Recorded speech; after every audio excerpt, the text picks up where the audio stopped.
I've been training since I was 2 years old, and 17 years of mat time, 15 years of competing, it all paid off, and I just feel fulfilled.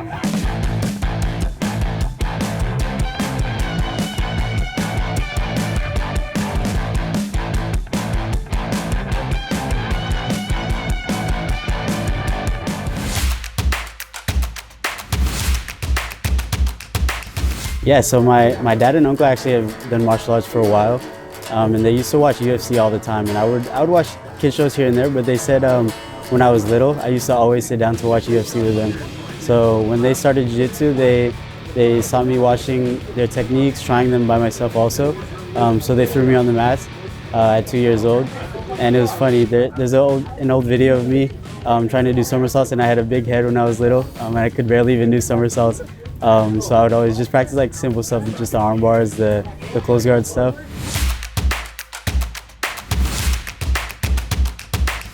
I actually had a teammate at my first school come over here, and he talked to my dad like this is the place. So I came to do a trial class, and I fell in love with it ever since. You know, I trained with the kids here, super high level, just a great environment for me to be in. And I think it's what I needed to become a champion. It was the right training, of course, but also just the right people and the right morals and values that I needed to take me to where I am now.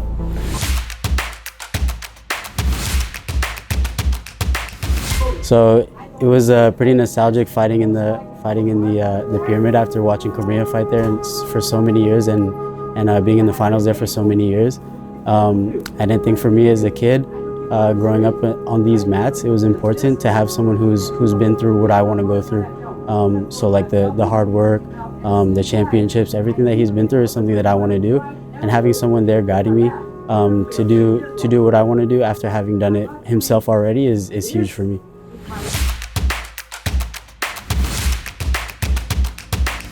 I think the kids ranks, and it's been pretty consistent since then, is always preparing for like the next level, you know? So like yellow, orange belt, I was always preparing for like my upcoming blue belt years. And then the same for blue belt, trying to prepare for purple belt. And I think that's what helped me a lot, is keeping this consistency of just trying to level up at each level, and to make sure once I got to the next one, I was ready and I belonged where I did. And I think that was huge at black belt because I fought 2 world champions this past Worlds, and I had a lot of other veterans, and I was just a rookie black belt, so obviously a lot of doubts that could go through my mind. But I think having this consistency throughout all my ranks helped me feel belonging in the division, and yeah, I think that was huge here at this Worlds.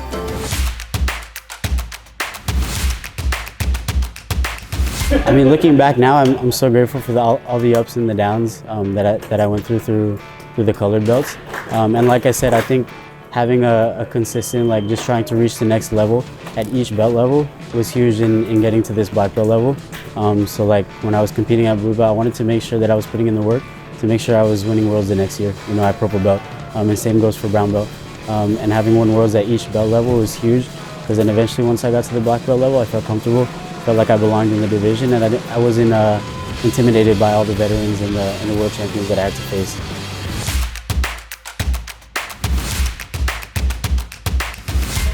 So I actually started the year off, my journey at brown and black belt was exactly the same. So I started the year off at Europeans with a silver medal. I got to fight at Pans, the same exact guy that beat me at Euros. I ended up beating him at Pans to get the gold, and then came to Worlds and won both years. And I think it was the same journey at brown and black. It was just a test from the beginning of the year at Europeans all the way to Worlds.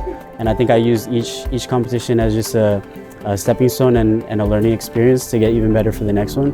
And I think from Europeans to Worlds, you can definitely tell a big difference in my game, in my confidence, and who I was on those mats, both brown and black belt years. And then getting my black belt at brown belt at brown belt Worlds after winning was just a dream come true. And like I said, I was prepared for that moment. We did a lot of studying here, a lot of preparation, and yeah, I'm just super glad that I had those experiences.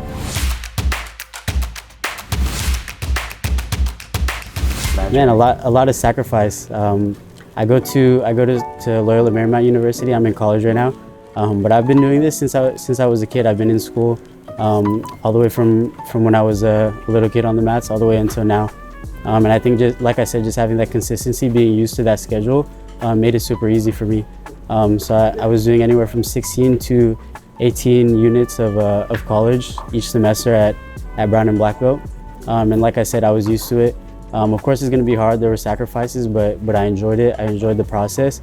And yeah.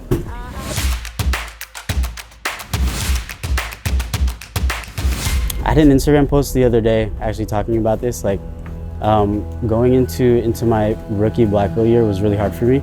Obviously, like I said, I was training to feel like I belonged in the division, but of course it's hard when you're actually there. I was just a 19-year-old rookie black belt in a division full of top-ranked black belts. But it was huge because I won my first 2 fights against two top 10 or 15 ranked black belts. And then I fought Yuri in the finals, who I've been watching for a while, even in my color belt years. And having done so well against him just boosted my confidence so much. And I think that's what I was able to carry into Pans. I had to face Bebeto there also, and then Yuri in our rematch. So yeah, I think it was just a confidence booster. It let me know that I belonged in this division, and like Corbina said, we called it that I was going to make history in the division. So just use Europeans as fuel, brought it to Pans, and then eventually brought it to Worlds. And I think it was a huge learning experience that I needed to get this world title.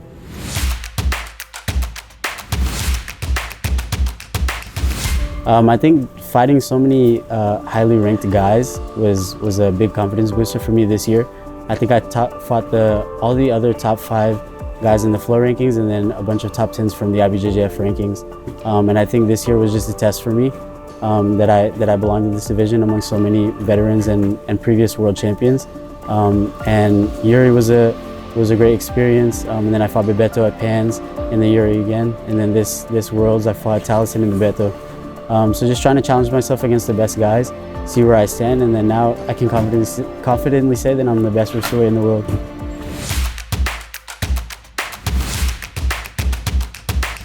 Figured I was going to face him because I saw the bracket. He looked super strong the first day.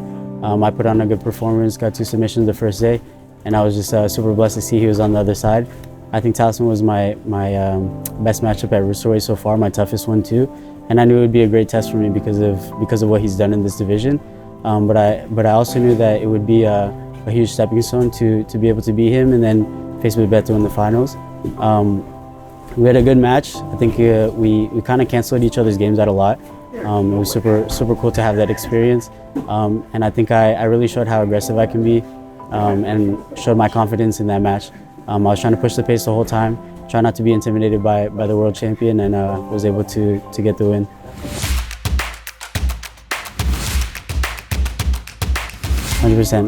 Again, confidence. I felt so good going onto those mats, even though it was a world's final with all the bright lights around me. I could see where people might get nervous or start to tighten up a little bit, but I felt so loose, I felt so relaxed, and I was just ready to get that gold. Again, I faced Bebeto at Pans, so I knew a little bit about his game off the rip. And then we got onto those mats. I got an early ankle lock to where we rolled out of bounds, and I got the 2 points, and I kind of knew I won from there because of the strategy we worked on here. I'm ahead of 2 points. I was going to get to the bottom, and then if he came with an advantage or 2 points, I was still on bottom, and I felt super comfortable to sweep, attack submissions like I did the whole time. And yeah, just trying to push the pace as much as I can, but also make sure my game was mature and professional, and I need to still get the win. And I think that's what I brought is I was still pushing the pace, but I was also still staying mature with my game, with the strategy, and just had to do whatever I needed to get the win while still showing, oh, I can push the pace and I can keep my jiu-jitsu going forward.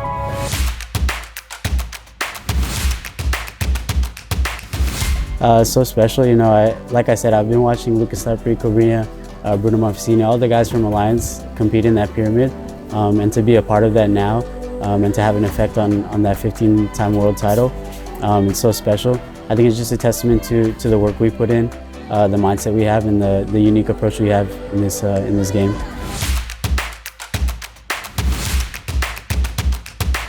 I'm going to go on a seminar tour, take some time to soak this world title in, and then hopefully be back for Nogi coming up. Amazing. Congrats again, Jalen. Thanks, Danny. Thanks so much, guys. Yeah. Thank you.